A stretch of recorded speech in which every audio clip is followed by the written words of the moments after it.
All right. Well, today we are excited to talk to AJ Swoboda. AJ, how are you today? Mark, I'm awesome. It's so good to be with you. Thank you for having me. Yeah, absolutely. Hey, AJ, I would love for you just to take a second, introduce yourself to our listeners, to our audience. Tell us a little bit of your story. I'd love to, yeah. Technically, Reverend Dr. AJ Swoboda. I live in Eugene, Oregon. I am an assistant professor of Bible and theology at Bushnell University, which is a Christian liberal arts school in Eugene, actually right next to adjacent to the University of Oregon. So we're down in kind of the cool university part of town. I am a writer, an author. I was for the better part of 20 years a pastor, but now serve as an academic. And I as well run a doctor of ministry program at Fuller Seminary on the Holy Spirit and leadership. And I as well co-host a podcast with my friend, world-renowned New Testament scholar Nijay Gupta, called In Faith and Doubt. So I keep myself busy. My wife Quinn, my son Elliot is 9, and we have 12 emotionally unstable chickens. That's our life. Okay. That's great, man. That's awesome. AJ, you just released a brand new book called After Doubt. I would love to hear, what did you see that made you write the book? Why this book, and why in this moment? Yeah, yeah, there's a lot of answers to that. The big from 10,000 feet picture is I have spent the better part of 22 years serving the spiritual journeys, the Christian journeys of essentially college age-ish people. Um, Generally speaking, I have served people between the ages of 18 and 27, 28.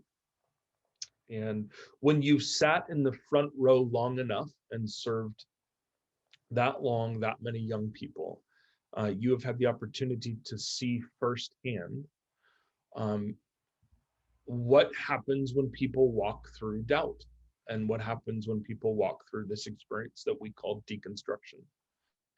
And what I've noticed and learned over the years is that there are some very similar things that happen to people who walk through doubt. And I felt very strongly in writing this book. I mean, it's one of the books that I honestly feel God created me to write. Is that there need to be some helpful insights on how to walk through that experience. Doubt is a very hard thing. Deconstruction is a very difficult experience. And the good news is, if you're a Christian, we have 2,000 years of history of people who have done it and done it faithfully to God. So I wanted to basically offer an opportunity for people who are walking through that to find a way to do it faithfully to Jesus. Basically, if we're going to follow Jesus through everything, then sometimes we're going to have to follow him through doubt. That's why I wrote this book. Yeah. And so, can you define what deconstruction is? Would Yeah. Should we think that deconstruction and doubt are the same thing? Do they differ in any way? There is a lot of there is a lot of conversation about that right now. In fact, I've read a number of kind of uh, essentially attempts at trying to differentiate the difference between the two. The way I like to differentiate the two is that doubt, generally speaking, is an experience we have when we struggle to believe something that we already believe. So for example, Thomas in John 20, his doubt experience is he's doubting to believe something about Jesus. Well, he'd been walking with Jesus for 3 years. He's struggling to believe in the resurrection. Doubt for him was struggling to believe something he already believed. Deconstruction, in my experience, tends to be a bit more proactive, and it is a dismantling of stuff that we believe proactively. And so I think doubt happens to us, and deconstruction is something that we do. One is an experience that we sort of find ourselves in, doubt. Deconstruction is, okay, I'm going to begin to undo some things that I believe. Yeah. So they are different, but Yeah. I think they are adjacent concepts. Yeah. Do you think that everybody has an experience of deconstruction? No. In fact, I think it's very dangerous to put this conversation on people that are not walking through it. Mm. There is a virtual cottage industry of people right now that make full-time incomes attempting to get people to deconstruct. And that is a very dangerous world, I think, that essentially feeds off of getting people to deconstruct. No, I don't think, let me give you an example. My mom is an incredible woman. She's a conservative evangelical, but she is from a different generation than I am. My generation, has all this angst, and we love asking questions, and we struggle with stuff. But her generation, or in particular herself, she's never going to walk through deconstruction. There's not a deconstructed bone in her body. And that's okay. My job is not to get my mom where I am. My job is to love my mom where she is. And her job is to love me where I am. To weep with those who weep and rejoice with those who rejoice does not mean people who are weeping should get people who are rejoicing to start weeping. So no, we actually need to learn to love each other where we're at. This is written for people who find themselves in that experience. But the last thing I want to do is to get people to doubt or deconstruct. That's not what we're trying to do here. Yeah. Is there a way that somebody could know, hey, I think I'm just experiencing some doubt, or I'm going through deconstruction? Yeah, I think, and I'm now, this book just came out 2.5 weeks ago, so I'm getting to talk about this idea in public spaces now, and the book has received a lot of, I think, a lot of really good, hearty reception in the first just few weeks. As I see it, when we don't address our doubts, it eventually leads to deconstruction. Yeah. And in a way, what happens is if we don't actually begin to incorporate and think through and process those things that we doubt, then it will eventually lead to a deeper dimension that can become more proactive of actually pulling the faith apart. That is why reading books like the book of Ecclesiastes in the Bible is so important, because we actually have biblical books that invite us to see faith and doubt as things that can coexist together, that we can struggle with our faith and follow Jesus at the same time. I love to point out the name Israel. The name Yisrael literally means wrestles with God. And what I love about that image is to be a follower of God in the Old Testament is to struggle with God. And what does Jacob do when he struggles with God? Well, he spends the rest of his life limping. Yeah. Sometimes when you follow God, it's hard. It causes you to limp. Yeah. How can we, a lot of times churches just seem to be, a little afraid of giving people the opportunity or even encouraging asking questions, that doubt has a place in our faith at all. How can we help people ask those questions and begin to maybe even build environments where, we begin to ask these questions so that people can explore these things? Oh, I love a good question, because you can give good responses when there's good questions. Well, we are coming up on Good Friday. I mean, when we record this, in a few weeks, we're going to be celebrating Good Friday, which is the day that Jesus dies on the cross. And anybody who's going to be preaching through or reading the Good Friday gospel text is going to find that Jesus on the cross utters out loud Psalm 22 and says, my God, why have you forsaken me? Essentially, what Jesus is saying is he's saying, God, why? What has happened? Where have you gone? And that question, I mean, you think about this. The Father, Jesus and the Father are one. Yet Jesus still asks the Father, why have you done this to me? Why is this happening? Yeah. Where have you gone? And we assume to ask questions means we're not one with Christ. Well, tell that to Jesus, who asks profound questions of the Father and still is one with them. Friends, sometimes the greatest form of fidelity to Christ is actually being honest with God and asking the real questions that we have in our heart. Lord knows, he already knows the questions that are in there. It's not as though when we ask honest questions, God is like, well, that is a question I don't have an answer to. That's just too deep. That's never been, God is strong and can handle our questions. I think a second thing that needs to be pointed out, particularly for pastors and leaders in churches, is in John 20, you have this story of Thomas, who we call the Doubting Thomas story, who is having a hard time believing the resurrection. And the other disciples, except for Judas, have seen the resurrected Christ.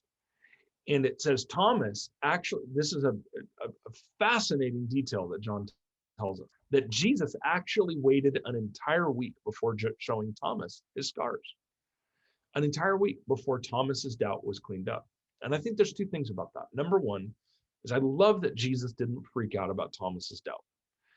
He didn't rush in to try to solve it. He was okay with it. And the second thing is I love that the believing disciples who believed the resurrection made space for someone who was doubting for a whole week. They made space.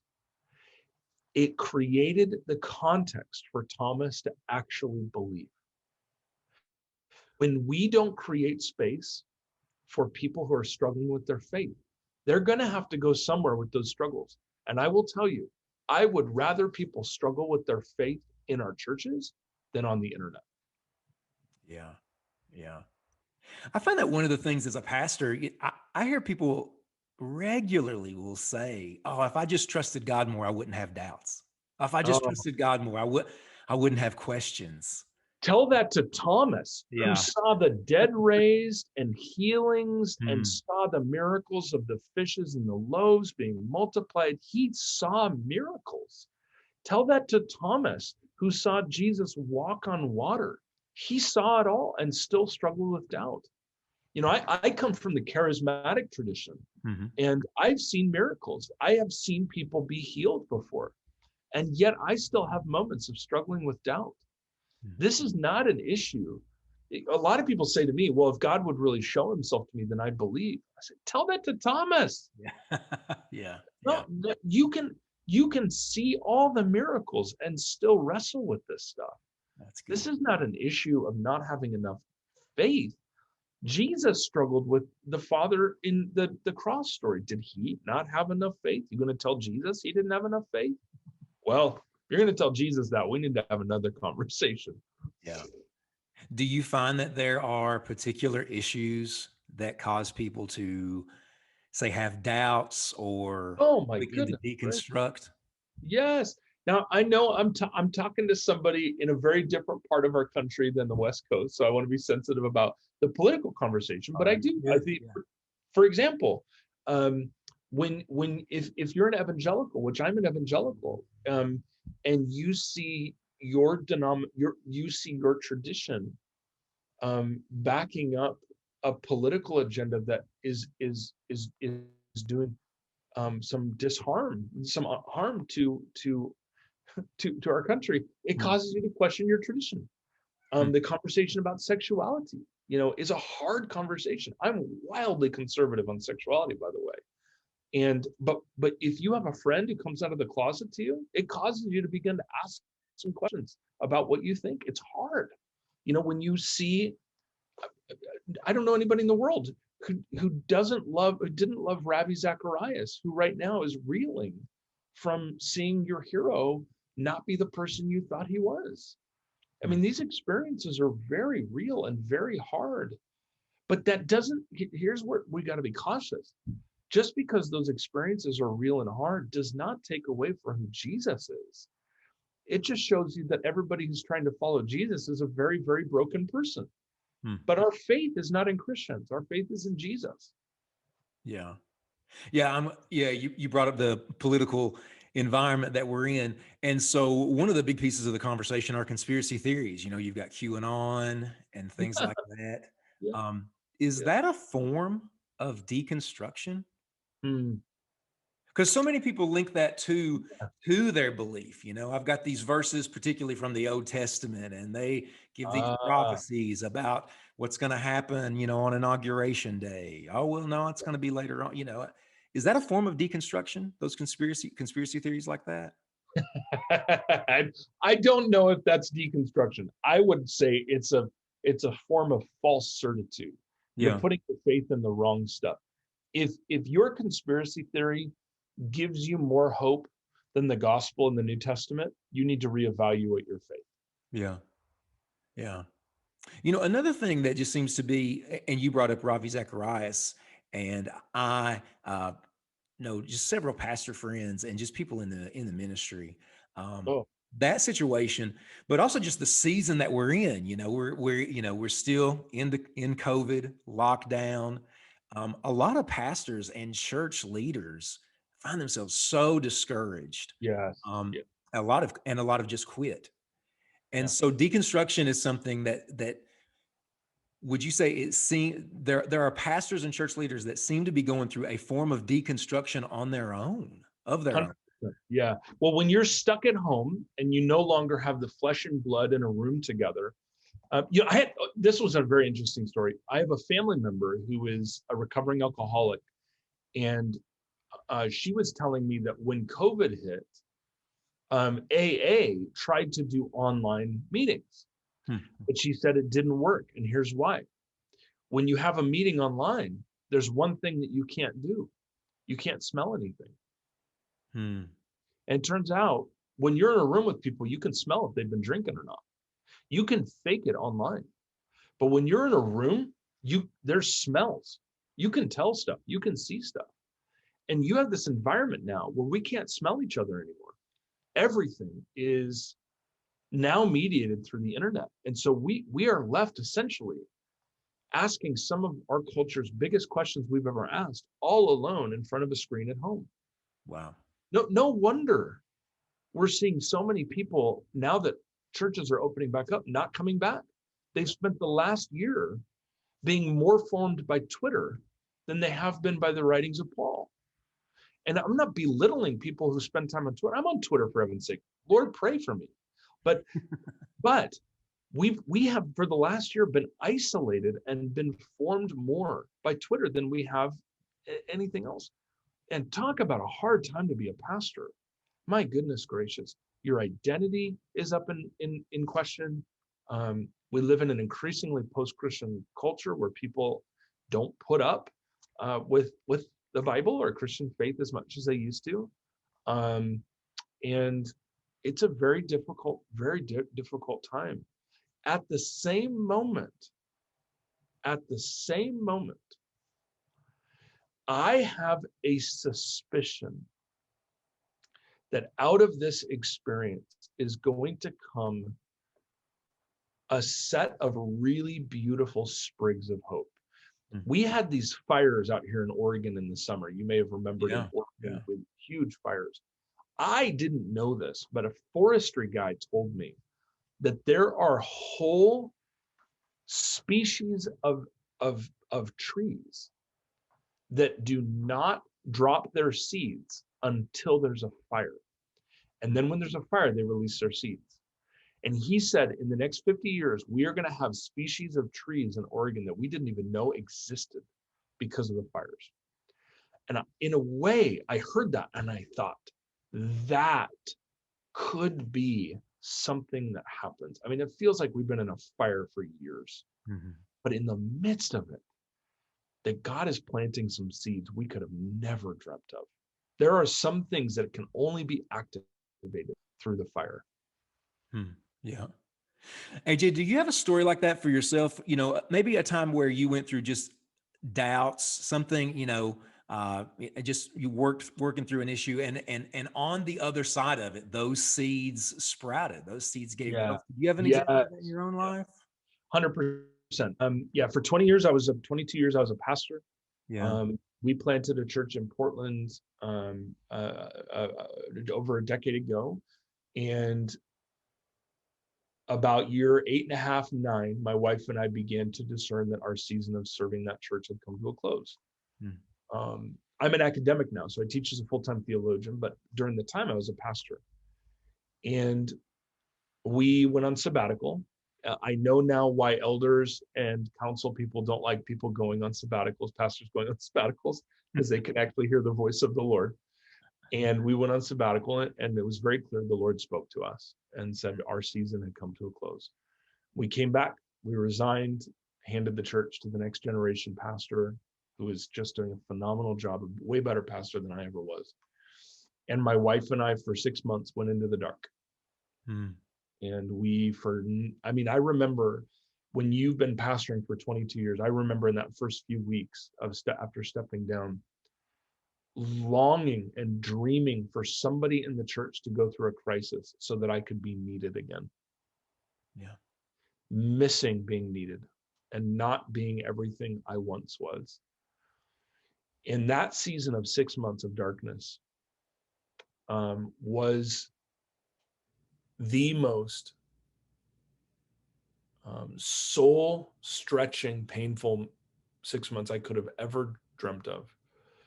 But I also look back on it, and God was so faithful and was so intent on growing us into deeper people and taking our roots deeper.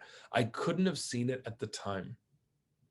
But sometimes the way God makes our roots deeper is he stops watering the soil so that the roots don't stay at the surface. And the roots just went really deep. And I look back on that time of suffering and pain, and I praise God for it, because my roots are at a completely different place than they were 3 years ago. Yeah. Wow.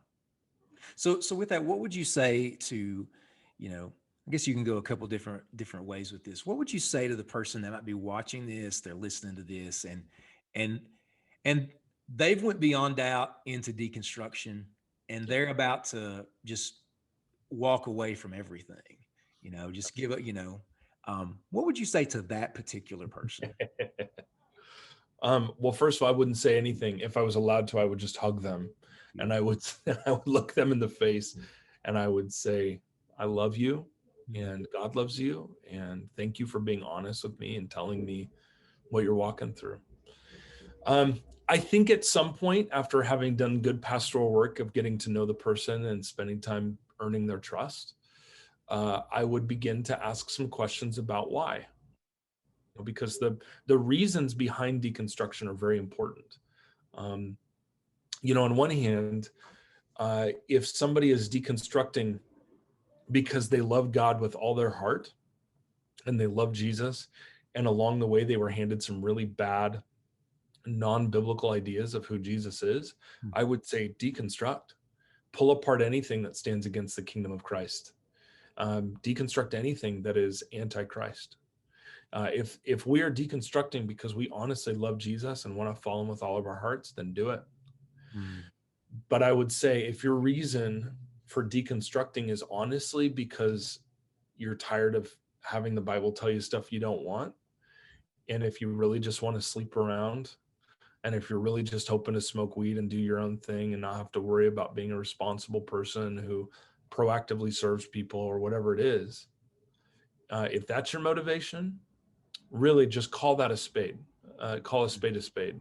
Really, you're just tired of having somebody tell you how to live your life and you just want to do your own thing. I would get down to the why. Do you love Jesus and are trying to follow Jesus? Or do you just want what you want? Yeah. I love though the way that you started. So the first response shouldn't be instantly run to all the apologetics that I've got. No. Yeah, Pastor that actually ends up pushing the person away more. Yeah. You would be amazed at the emails I receive from young people who have had the boldness to come to their parents and say, I'm really struggling with this aspect of my faith. I'm really struggling with this conversation. And their parents go into apologetics mode and just hand them a link to a YouTube video or something, or say, well, you need to read this book. That what we don't recognize is often people who are walking through doubt and deconstruction, they're not actually looking for answers. They're looking for somebody to listen. And young people are not looking for a link to a YouTube video. If you're a parent and your kid comes to you and they're vulnerable about something they're walking to, I'm going to tell you right now, most of their problem is not the question at hand. Most of the problem is they want to be seen. And the most important thing you can give them is to look them in the eye and validate them as human beings and respect and give dignity to their struggle. Look them in the eyes and say, I love you. Thank you for asking such a great question. So yes, I do not think people in doubt and deconstruction are primarily looking for answers. I think they are primarily looking for somebody to walk with. That's good. Yeah. And what about the person that is just experiencing doubt? You know, just normal, typical doubts that we all have. Well, I'd say put your seatbelts on and read the Psalms. Mhm.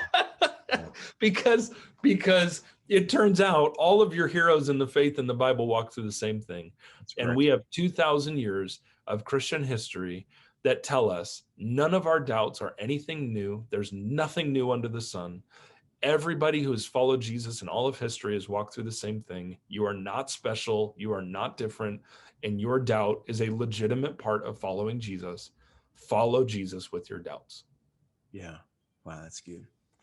AJ, this has been great. Thank you so much for taking the time to come on today. Yeah. And hey, anybody that's watching, listening, where can they connect with you online? Well, there's a lot of ways you could do that. First of all, is I do have a website called it's AJ Swoboda Writes, as in writes a book, ajswobodawrites.com. I am on Twitter, MRAJ Swoboda. And I do have a podcast that I've launched with Dr. Nijay Gupta entitled In Faith and Doubt, where we wrestle with issues around faith and doubt and the kind of stuff we're talking about here. But I know the book is available anywhere that you can buy books. And I always urge people, if at all possible, to get your book from a locally sourced bookstore and support the locals as best as possible. It's awesome. Awesome. We'll have links to all that in the show notes. AJ Swoboda, this has been great. Thanks so much for coming on. Thank you, Mark. And thank you for everybody out there serving the church and doing the work you're doing. God is with you. And I'm grateful for the opportunity to share about this stuff. Amen.